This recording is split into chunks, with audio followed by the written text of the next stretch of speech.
આવક વધ્યા હતા, સાથે જ એનપીએના ફ્રન્ટ પર પણ ઘટાડો આવ્યો હતો, પરંતુ પ્રોવિઝન થોડા વધ્યા છે. આ અંગે વધુ ચર્ચા કરીએ અને વાત કરીએ કંપનીના મેનેજમેન્ટ સાથે. फ्यूजन माइक्रो फाइनेंसना एमडी અને सीईओ देवेश सचदेव आपकी साथ जुड़ा गया है. सर गुड मॉर्निंग, स्वागत है आपका शो पर. काफ़ी स्ट्रॉन्ग नंबर्स है सर. यहाँ से कंपनी ने जो पोस्ट किए हैं, तो शुरुआत करेंगे. पीएनएल फ्रंट पर जो मोमेंटम दिख रहा है वो सस्टेन रहेगा, आपको क्या लग रहा है सर?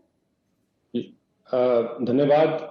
अब देखिए, अगर मैं इस क्वार्टर की बात करूं तो 4-5 चीजें जो है वो मैं आपको बताना चाहता हूं, जो हाईलाइट. पहली बात तो ये है कि आप देखिए हमारे डिसबर्समेंट जो 2200 करोड़ से ऊपर ज्यादा डिसबर्समेंट हमने इस क्वार्टर में किया है, और Q4 से ये सिर्फ 3% कम है.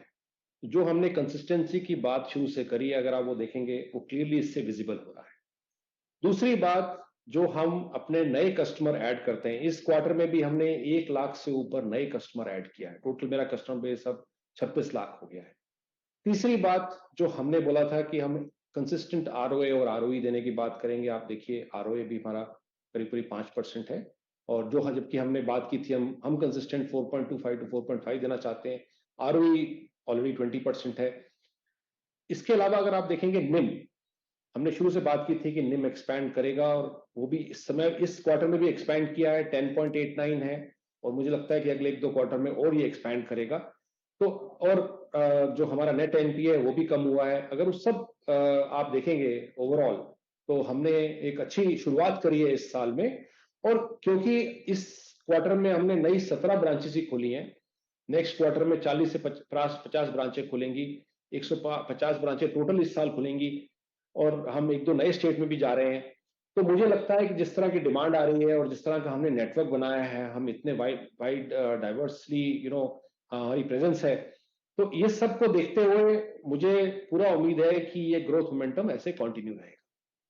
जी डेफिनेटली सर. वैसे तो काफ़ी डिटेल्स आपने शेयर की है, बट उसके ऊपर बाद में कुछ नंबर्स के ऊपर मैं जाना चाहूँगी. उसके पहले प्रोविजंस के फ्रंट पर जो कि हम देख रहे हैं 278.5% ईयर ऑन ईयर बेसिस पर जो हम देख रहे हैं इंक्रीज होते, क्या आपको कुछ रीज़न लग रहा है सर इसके पीछे?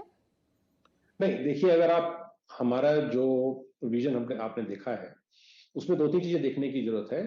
एक तो हमने अपनी कवरेज रेशियो को बढ़ाया है. कवरेज रेशियो जो 107% थी Q4 में, वो 118% हुई है. एक तो वो है. दूसरा, इस सेक्टर में हम पहली कंपनी थी जिसने कहा था कि हम एक अच्छे क्वार्टर्स में मैनेजमेंट ओवरले क्रिएट करें. एक वो भी हमने बढ़ाया. आप देखिए, वो 57 to 58 करोड़ हो गया है. तो ये थोड़ा हम प्रूडेंट कंपनी है.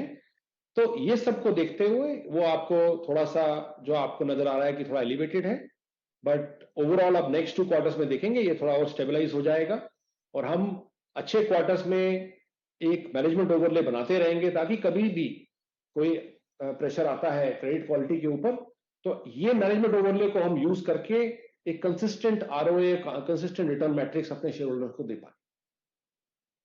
नेक्स्ट सर देवेश सर, आपने जैसे कि ओपनिंग कमेंट्स में मेंशन किया है, वो दो चीज़ के ऊपर मैं आपके डिटेल्स व्यू लेना चाहूँगी. नेट इंटरेस्ट मार्जिन्स जो कि आपने मेंशन किया, कहाँ तक सस्टेनेबल आपको लग रहे हैं ये करंट लेवल से, और आरओए में जो यहाँ से हम वो फ्रंट पर एक सुधार देख रहे हैं, तो उसको स्ट्रेंथनिंग के लिए क्या कुछ प्रिकॉशंस ले रहे हैं?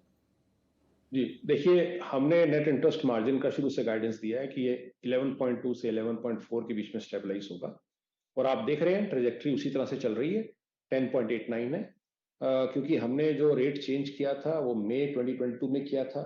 टोटल अभी मोस्टली चर्निंग हो गई है, बट अगले 2-3 महीने में और चर्निंग हो जाएगी, और इसीलिए ये जो आपको आप देख रहे हैं निम एक्सपैंड होगा.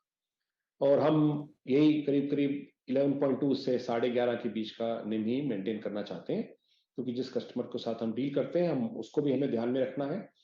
दूसरी बात जो आपने बोली आरओए और आरओई की, देखिए ऑलरेडी हम 4.99% का आरओए दे रहे हैं. हमारी गाइडेंस यही थी कि लॉन्ग टर्म में सस्टेनेबल बेसिस में हमारी कोशिश है 4.25 to 4.5 का आरओए हम सस्टेनेबल बेसिस में देंगे. अभी ये तो एक क्वार्टर है, इसीलिए थोड़ा एलिवेटेड नजर आ रहा है, बट हमारा जो है कि लॉन्ग टर्म हम 4.25 से 4.5% का आरओए अगर देते हैं, 18 से 20% का हम आरओई देना चाहते हैं. ओके. लास्टली सर, जानना चाहेंगे कंपनी का कुछ अगर एक्सपेंशन प्लान है यहाँ से, या फिर कुछ एक पर्टिकुलर रीजन के ऊपर आप फोकस करेंगे?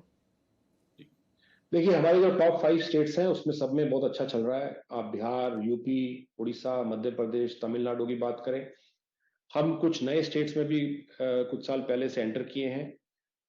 2 नए स्टेट आंध्रा और तेलंगाना भी हम देख रहे हैं, बट हम कैलिब्रेटेड रहेंगे। अभी इस साल हमारी प्लान यही है कि हम थोड़ी कम ब्रांचेस से शुरू करें, वहाँ का पूरा देखें, अपनी ह्यूमन कैपिटल को सेट करें, कल्चर को देखें, फिर वहाँ ग्रोथ करेंगे। दूसरा, हम अपना एक एमएसएमई वर्टिकल भी हमारा अच्छा ग्रो कर रहा है, जिसमें हमारा ऑलरेडी 350 करोड़ का पोर्टफोलियो बन गया है। अभी हम थोड़ा अंडर द रडार रह के उसको डेवलप कर रहे हैं, वो भी अच्छा डेवलप हो रहा है। और भी बहुत सारे हम इंटरनली इनिशिएटिव ले रहे हैं, जैसे हमने रोबोटिक प्रोसेस ऑटोमेशन एक इनिशिएटिव लिया है, जिसको हमने इम्प्लीमेंट कर दिया है। हम डिजिटल में भी बहुत कुछ कर रहे हैं। हम डिजिटली अपने कस्टमर का जो टोटल क्रेडिट अंडरराइटिंग है, उसको भी हम डिजिटल ऑटोमेशन करने के लिए कर रहे हैं। सो ये सारा काम अंदर चल रहा है, टीम को स्ट्रेंथन कर रहे हैं। तो ये सब इनिशिएटिव्स चल रहे हैं ताकि हम लॉन्ग टर्म जो हमारा प्लान है, क्योंकि हम मैराथन, मैं हर बार सोचता हूं कि हम एक मैराथन रनर वाली कंपनी है, हम लॉन्ग टर्म चलेंगे और लॉन्ग टर्म के लिए ही कंपनी को बिल्ड कर रहे हैं। जी देवेश सर, बहुत शुक्रिया हमारे साथ जुड़ने के लिए। काफ़ी डिटेल्स आपने शेयर की है। Best wishes for coming quarters. Thank you sir. धन्यवाद। Fusion micro